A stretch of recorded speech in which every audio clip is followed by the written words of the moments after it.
What if the moment you finally wake up, your drive dies, not in a dramatic crash, but in a quiet way? One morning you notice the engine that used to drag you through the day, deadlines, dopamine hits, the chase for approval, has gone still. You're awake, but strangely hollow. The high is gone. The goals that once pulsed with urgency now look flat, like old posters of a life that no longer fits. It can feel like betrayal. You did everything the old world asked: discipline, sacrifice, motivation. And yet the moment you touch something real, the fire that powered you slips away. You try to restart it with the same tricks. Another morning routine, another vision board, another hit of self-discipline. But this time the system doesn't respond. The old commands sound mechanical. Something deeper has unplugged. That silence isn't laziness. It's your psyche refusing manipulation. The self that ran on applause and fear of irrelevance can't pilot the vehicle anymore. You can push the gas, but the tank's empty because the contract has expired. Jung would say the persona, the mask that kept you liked, productive, and useful, has hit its ceiling. The mask kept you moving. The self wants truth, and truth doesn't sprint on caffeine and compliments. There's a tension now between two archetypes inside you: the hero who conquers and the sage who watches. The hero says, "Keep going, you're falling behind." The sage says, "Behind what?" In that pause, motivation dies, but only the counterfeit kind, the one built on fear, on proving, on escape. What's left is unbearable at first: stillness, doubt, an emptiness that feels like failure. Yet this is the field where real will is born. So if your routines feel meaningless, if the engine has stalled and the silence feels heavy, stay with that. This isn't the end of your drive, it's the end of your disguise. What follows isn't depression masquerading as awakening. It's the slow disassembly of everything false that used to look like purpose. Breathe once here. Notice how your body reacts to the idea that motivation might not be gone, only being redefined. That's where we begin. When motivation collapses, what actually breaks is not your will. It's the engine that used to impersonate it. The persona, as Jung described it, is the social mask we wear to meet the world. It's the composite of all the roles that kept us safe, loved, and relevant. The achiever, the caretaker, the stoic, the savior. Each mask learns its lines early. Be useful, be impressive, be good. And for years, it works.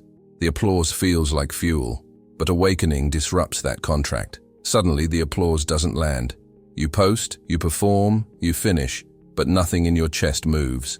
The very behaviors that once made you feel alive now echo. This is not failure. It's the moment the persona loses monopoly over your energy. The self, the deeper organizing center of the psyche, has begun to repossess what it lent out. Jung warned that when the persona cracks, everything it repressed comes flooding up from the shadow. Drives, fears, forgotten appetites, all the energy that was exiled so the mask could look clean. This is why the first stage of awakening often feels like exhaustion. You're not broken. You're reabsorbing parts of yourself the persona had buried. And while that reunion happens, motivation, at least the visible kind, disappears. Think of a man who spent decades performing competence. Every move was calibrated to earn safety through usefulness. The moment he sees that pattern, he can't unsee it. His projects stall, his conversations dull. The part of him that used to jump into action now refuses. He calls it procrastination, but it's not. It's an intelligent veto from the deeper psyche. I won't build another cage in your name. That pause, that inability to fake it, is not laziness. It's the first act of inner rebellion. The will is still there, but it's no longer interested in performing for survival. It wants to align with truth, not illusion. And truth doesn't rush. Symbolically, it's like an actor who forgets his lines mid-play because he suddenly realizes the script belongs to someone else. He freezes, not out of incompetence, but because something more honest is trying to speak. The audience grows restless. He feels shame. But if he waits, if he doesn't bolt for the safety of memorized lines, something authentic begins to form. That's where you are, between scripts. You may feel hollow, but hollow is not empty. It's space, waiting for a real voice. In Jungian terms, the energy that once served the persona is being reclaimed by the self. And that transfer is messy. The nervous system wobbles. The mind doubts. The body, accustomed to adrenaline, searches for its fix. But this collapse is sacred. It's the demolition before reconstruction. If you sense fatigue, resistance, or the urge to withdraw, treat it as a sign that the old engine is out of fuel. Let awareness be the only effort for now. Notice the shape of the silence rather than trying to fill it. The mask is slipping, not because you've failed, but because you've outgrown it. As this layer falls, another truth appears. Once the mask drops, the nervous system still expects dopamine. And that's where the next unraveling begins. When the persona collapses, the chemistry that kept it alive collapses with it. The body, like the mind, has its own memory of performance. For years it ran on microbursts of dopamine, tiny sparks of reward for every task completed, every message replied to, every validation earned. Purpose felt like progress, and progress felt like survival. But awakening ends the contract not only in psychology, but in biology. The brain, no longer seduced by illusion, begins to detox. That detox feels like apathy. The world turns gray. Coffee doesn't bite the same. Achievements don't land. Even pleasure feels muted. It's not a lack of desire. It's the withdrawal after compulsive wanting. Chronic novelty inflated your baseline, and awakening pulled the plug. What remains is the crash. A low, slow hum of existence that feels like failure, only because the nervous system has forgotten what calm is. Neuroscience calls this adaptation. Dopamine isn't happiness, it's anticipation. Every scroll, notification, or new idea became a mini lottery, and you were conditioned to chase the next ping. When that cycle ends, the silence can feel unbearable. But this silence is not emptiness. It's the nervous system recalibrating. As Dr. Gabor Mate reminds us, addiction is not about pleasure. It's about the pain of being present. Remove the distraction, and the raw ache underneath surfaces. Awakening unmasks that ache. Without the familiar rush, you meet the unedited now. Still, unurgent, sometimes lonely. The modern mind interprets that as loss. But underneath, something pure is taking shape. Desire that's not hijacked by fear. Drive that doesn't need an audience. The old dopamine economy was counterfeit energy, a loan against your attention. You're paying it back now, with interest and freedom. There's a reason most people relapse here. When the chemical silence stretches too long, the old self whispers, "At least when we were chasing, we felt alive." But that aliveness was an adrenaline mask for disconnection. What's coming online now is slower, steadier, quieter. It's fuel that doesn't burn you to keep you warm. Imagine a man stepping away from a slot machine after years of playing. At first, the silence of the casino floor feels unbearable. His hands twitch for the lever. The noise was terrible, but predictable. It told him who he was. When he leaves, the quiet feels foreign. But slowly, as his body resets, a new rhythm emerges. Breath, heartbeat, presence.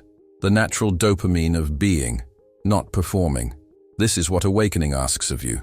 Not new goals, but new chemistry. It's a return to baseline, to a body that no longer confuses craving with purpose. And in that stillness, something deeper begins to move.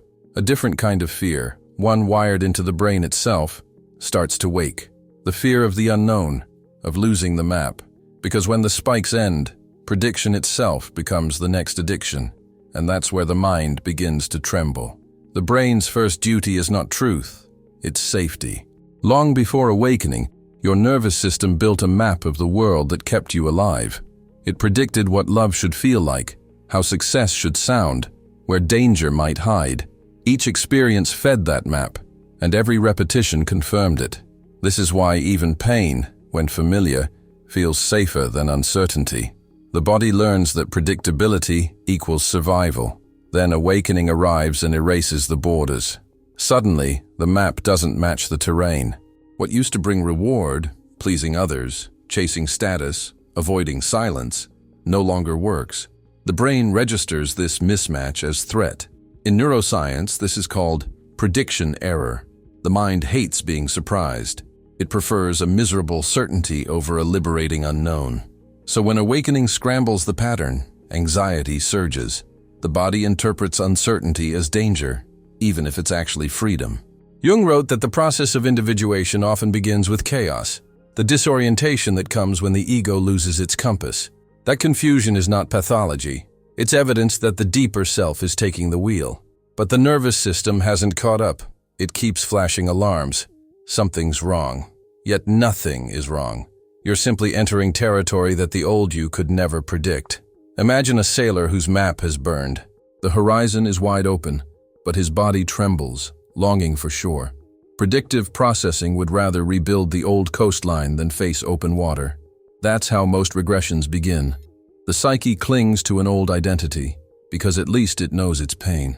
You see this every day in men who awaken briefly, then rush back into the same relationships, the same compulsions, just to feel familiar ground.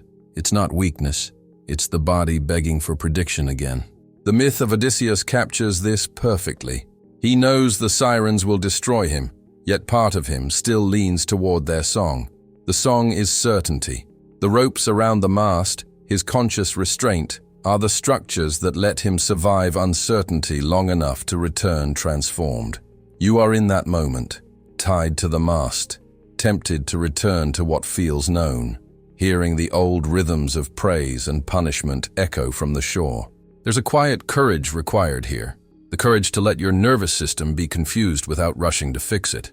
Anxiety, low drive, restlessness, all of it is prediction error playing out in the body. When you can recognize that, something shifts. The anxiety loses its fangs. You realize it's not a warning, but a recalibration. Freedom, in this sense, isn't a feeling of calm. It's the capacity to stay present when calm disappears.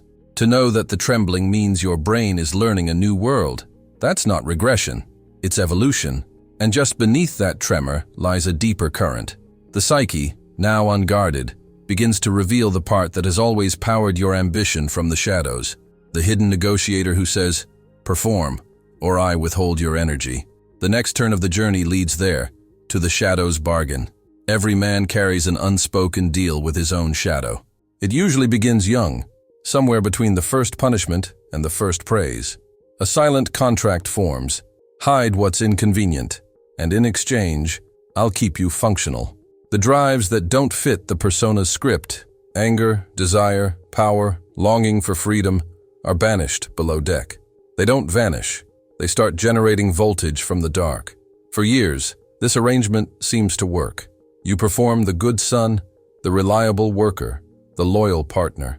You suppress the parts of you that would complicate the picture, and in return, the shadow fuels your ambition. It gives you charisma, hunger, the ability to chase impossible goals. But it's a conditional partnership. The shadow whispers, "Keep me hidden, or I cut the power." And when awakening begins, the lie breaks. You start telling the truth, first to yourself, then to others, and the shadow revolts. Suddenly, the energy that once propelled you forward disappears. Tasks that once thrilled you now feel heavy. Even pleasure becomes dull. This is the shadow withholding voltage because the terms have changed. You no longer serve the mask it powered. Jung called this the withholding of libido, the psyche withdrawing energy from a false goal so it can reallocate it to something real. But until integration happens, you stand in the gap, aware, but depleted. The instinct here is to fight the shadow, to treat it as an enemy sabotaging your progress. But the shadow is not evil. It's the sum of all your unlived life, the appetites, fears, and truths you had to exile to stay acceptable. Every time you judge a part of yourself as lazy, selfish, or too much, you lock another fragment of vitality in the basement. And now that basement is demanding back pay. Picture a company boardroom. The executive team, the persona, sits confident around the table, making decisions about your life. In the corner sits the exiled partner who owns 40% of the business. You've ignored him for years. One day he stands up and says, "No more deals without me." He doesn't need to shout. His silence freezes the room.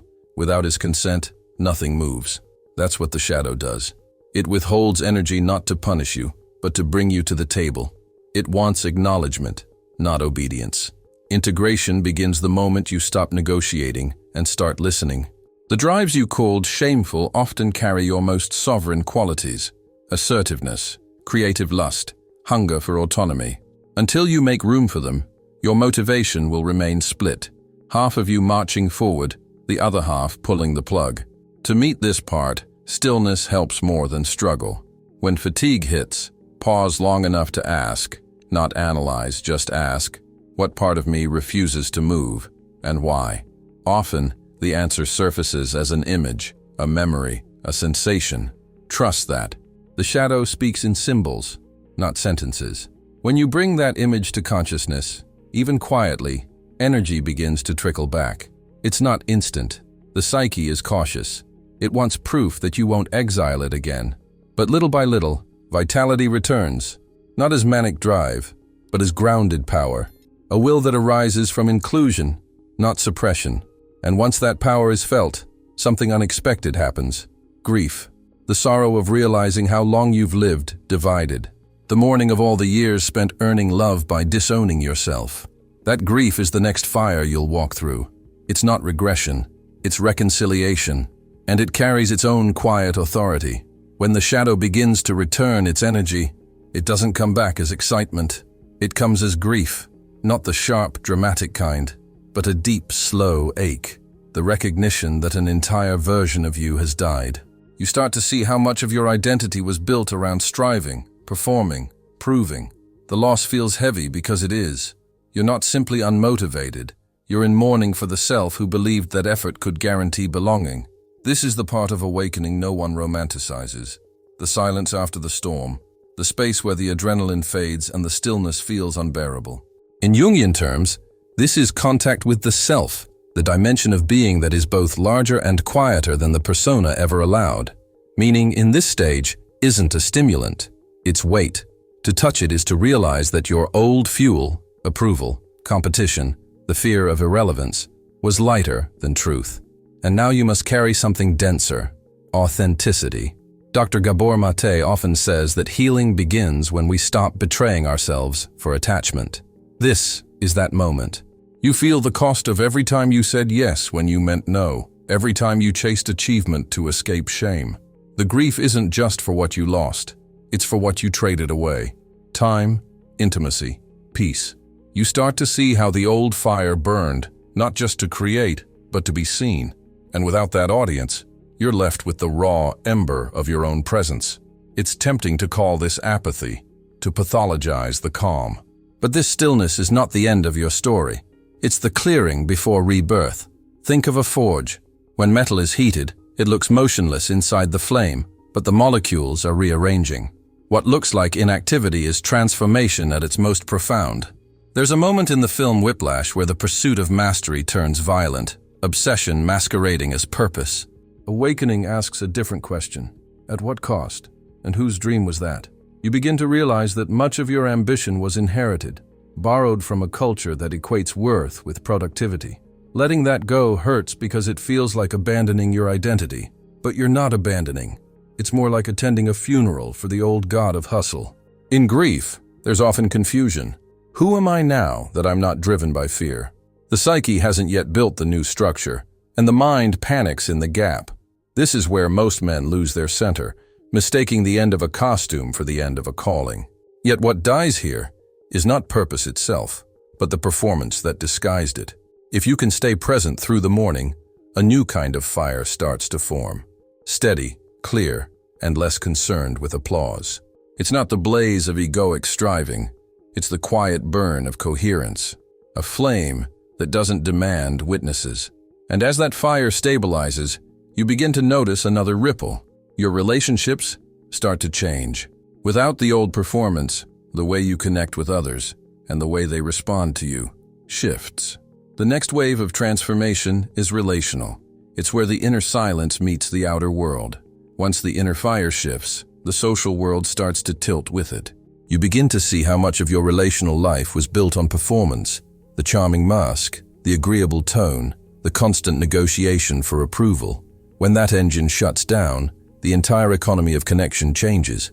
What once felt effortless now feels awkward. The words don't come as quickly. The impulse to please stalls in your throat. At first, it looks like disconnection. Friends fade. Conversations flatten. Some people sense the change in your tone and quietly step back.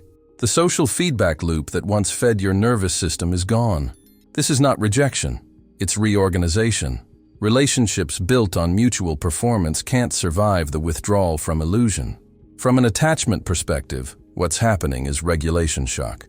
If validation was your emotional regulator, honesty will initially dysregulate.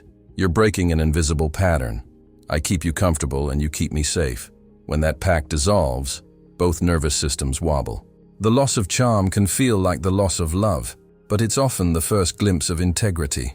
Imagine a man who spent years being the listener, the fixer, the emotional anchor in every room. When he stops overextending, others might call him distant. Yet what's really happening is alignment. He's no longer offering what he doesn't have. The quiet that follows isn't a failure of connection. It's the soil where genuine connection can finally root. There's a parallel here with physical detox. When someone quits sugar, their taste buds revolt. Real food tastes bland at first. The same happens emotionally. After years of high-sugar validation, compliments, flattery, performative intimacy, authentic presence tastes like nothing. But stay long enough, and your perception adjusts. Real nourishment starts to register again. The blandness was never the truth. It was your nervous system recalibrating to sincerity. Jung noted that individuation always has a social cost. As you integrate the disowned parts of yourself, you stop playing the roles others depended on. Some will resent that. Others will respect it, even if they don't say so. A few will quietly join you in the silence, relieved that someone finally stopped pretending. This phase tests belonging. The calendar may look emptier, weekends stretch wider. Yet what's forming beneath the surface is a subtler kind of gravity, the ability to attract people who resonate with your unperformed presence. They won't need your persona. They'll respond to your coherence. In that sense, the pause in your social life isn't isolation. It's incubation. The quiet creates space for alliances that align with who you're becoming, not who you were performing. It's a kind of relational fasting, clearing out the noise so you can taste authenticity again. And once that space stabilizes, something begins to glow in the silence. The same stillness that once felt unbearable starts to hum with energy. It's the signal that the nervous system, the psyche, and the soul are syncing again. What seemed like the death of motivation is revealing itself as transformation. From here, the final turn of the journey begins, the moment the quiet starts to burn again. By now, the pattern is clear. Motivation didn't die. Manipulation did. What collapsed was the system of bargains. Perform for love, achieve for worth, rush to escape silence. The persona's fuel was never sustainable. It was adrenaline disguised as meaning. Awakening simply removed the subsidy, and what seemed like apathy was the nervous system, the mind and the soul, detoxing from counterfeit fire. Real motivation isn't loud. It doesn't arrive with fanfare or deadlines. It returns like warmth through cold hands, slow, almost imperceptible. This is coherence, energy that moves because all your parts are finally pointed in the same direction. The shadow no longer withholding, the nervous system no longer panicking at uncertainty, the mind no longer chasing prediction. The self begins to govern. You might notice the smallest signs first. A task done without inattention, a conversation that doesn't drain you, a moment of rest without guilt. These are not minor. They're the new physics of your psyche. Action without coercion, presence without performance. Jung would call this the return of libido to its rightful center. It's not the heroic blaze of ambition. It's the quiet fire of integration. Think of a forge. Inside it, metal looks motionless, but the heat is rearranging its structure. The shape you're becoming is being set now, in this apparent stillness. When the metal emerges, it doesn't need spectacle. It holds an edge that frenzy could never give. The stillness that once frightened you is the same stillness tempering you. Dr. Mate might say, this is the moment when drive becomes devotion. You're no longer moved by the need to prove, but by the wish to participate, fully, consciously, truthfully, in life. Every action that follows from here will feel quieter, but cleaner. Less about momentum, more about alignment. There's a maturity in this phase that few ever reach, because it doesn't glitter. It's built on integration, not intoxication. It asks for consistency, not intensity. And that steadiness, this quiet burn, is what the psyche always meant by purpose. If the journey so far has shown anything, it's that awakening doesn't erase the will, it refines it. It teaches that motivation was never meant to be an emergency. It was meant to be a conversation between the conscious and the unseen, between body and belief. So when your next wave of stillness arrives, don't rush to fix it. Let it burn. Let it shape the edge you'll carry forward. And maybe pause, just for a breath, with this question. What if the silence that scared you most was never absence, but initiation? That's the heart of it. The quiet that once felt like death is the sound of something truer being born.